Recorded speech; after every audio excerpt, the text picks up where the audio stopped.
इस वीडियो में हम बात करेंगे वॉइड मैरिज के बारे में। वॉइड मैरिज जिसे हम शून्य मैरिज भी कहते हैं या फिर यूं कहिए कि मैरिज ही नहीं होती, उसे हम वॉइड मैरिज कह सकते हैं। तो वॉइड मैरिज का जो कॉन्सेप्ट है वो हिंदू मैरिज एक्ट 1955 के सेक्शन 11 में दिया गया है, जो कि इसको डिफाइन करता है।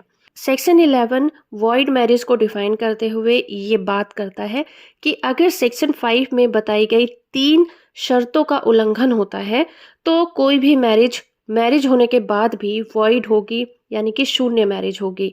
और ऐसी मैरिज को दोनों में से कोई भी पार्टी कोर्ट के द्वारा शून्य घोषित करा सकता है। आइए जानते हैं कि सेक्शन 5 में दी गई वो 3 शर्तें कौन सी हैं जिनका उल्लंघन होने पर कोई भी मैरिज शून्य मैरिज हो जाती है। सेक्शन 5 का क्लॉज 1 ये कहता है कि मैरिज के टाइम दोनों की या फिर किसी एक की पहले मैरिज हो चुकी है, उसने अभी तक डाइवोर्स नहीं लिया है और उसका जीवन साथी अभी तक जिंदा है, फिर भी वो दूसरी मैरिज करता है, तो वो मैरिज मैरिज नहीं मानी जाएगी, वो शून्य मैरिज होगी। दूसरा सेक्शन 5 क्लॉज 4 ये कहता है कि अगर कोई कपल सेम गोत्र में मैरिज करते हैं तो वो भी वैलिड नहीं मानी जाएगी, लेकिन अगर उनका कस्टम ये अलाउ करता है कि वो सेम गोत्र में मैरिज करें तो वहां पर उनकी मैरिज लीगल हो जाएगी। तीसरा सेक्शन 5 क्लॉज 5 की शर्त ये है, अगर दोनों कपल सपिंडी विवाह करते हैं, यानी कि अगर बहुत क्लोज रिलेशन में मैरिज होती है। सपिंडी मैरिज का मतलब होता है फादर की 5 जनरेशन और मदर की 3 जनरेशन, जो कि हिंदू मैरिज के लिए प्रोहिबिटेड मानी गई हैं। अगर वो अपने इन क्लोज रिलेशन में मैरिज करते हैं तो ऐसी मैरिजेस को वॉइड मैरिज घोषित कराया जा सकता है। एक केस लॉ है अमरलाल वर्सेस विजय भाई केस।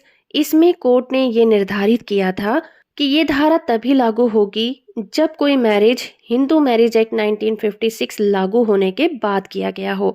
अगर उससे पहले हुई हो तो वहां पर ये शर्तें लागू नहीं होंगी। किसी भी वॉइड मैरिज को वॉइडेबल मैरिज बनाने के लिए किसी भी कोर्ट की डिक्री की जरूरत नहीं होती है। जब कोर्ट किसी मैरिज को वॉइड मैरिज घोषित कर देती है तो इसका मतलब ये नहीं है कि कोर्ट की जजमेंट देने के बाद ही वो मैरिज वॉइड मैरिज बनी है, बल्कि कोर्ट ये मान के चलता है कि वो मैरिज कभी हुई ही नहीं थी, वो स्टार्टिंग से ही शून्य मैरिज थी, यानी कि वॉइड मैरिज थी। अगर कोई वॉइड मैरिज की डिग्री लेना चाहता है तो हिंदू मैरिज एक्ट के सेक्शन 11 में इसका प्रोविजन दिया गया है, जहां पर कपल में से कोई भी एक व्यक्ति कोर्ट के द्वारा अपनी मैरिज को वॉइड करवा सकता है। और ये राइट सिर्फ कपल को ही है, यानी कि जिनके बीच में मैरिज करवाई गई है उनमें से ही कोई जाकर अपनी मैरिज को वॉइड करवा सकता है कोर्ट के द्वारा। अगर कोई थर्ड पर्सन चाहे कि उनकी मैरिज को वॉइड करवा दे तो ऐसा नहीं हो सकता। इसमें एक और बात है कि इस एक्ट का सेक्शन 11 ये भी प्रोविजन करता है कि अगर पति अपनी पत्नी से तलाक लिए बिना दूसरी मैरिज कर लेता है तो पहली पत्नी को ये अधिकार नहीं होता कि वो कोर्ट से अपने पति की दूसरी मैरिज को वॉइड करा सके। इसका अधिकार दूसरी पत्नी को दिया गया है कि वो कोर्ट को ये बता सकती है कि उसका पति पहले से ही मैरिड था, उसकी पत्नी अभी तक जिंदा है और उनका अभी तक डाइवोर्स नहीं हुआ है, तो वो अपनी मैरिज को वॉइड मैरिज करवा सकती है।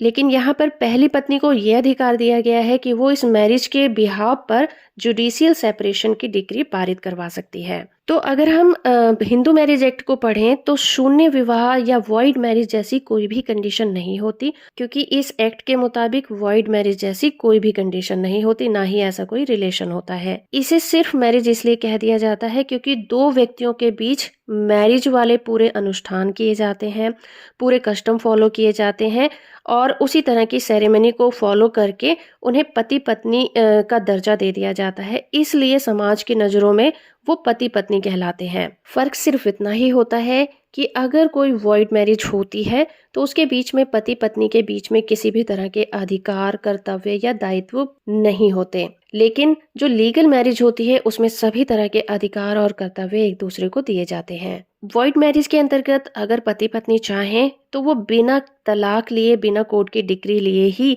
दूसरी मैरिज को कर सकते हैं, उन पर किसी तरह का दबाव नहीं होता। तो ये था वीडियो वॉइड मैरिज के ऊपर। होप कि ये वीडियो आपको इन्फॉर्मेटिव लगा होगा। वीडियो को लाइक और चैनल को सब्सक्राइब करना बिल्कुल मत भूलिएगा।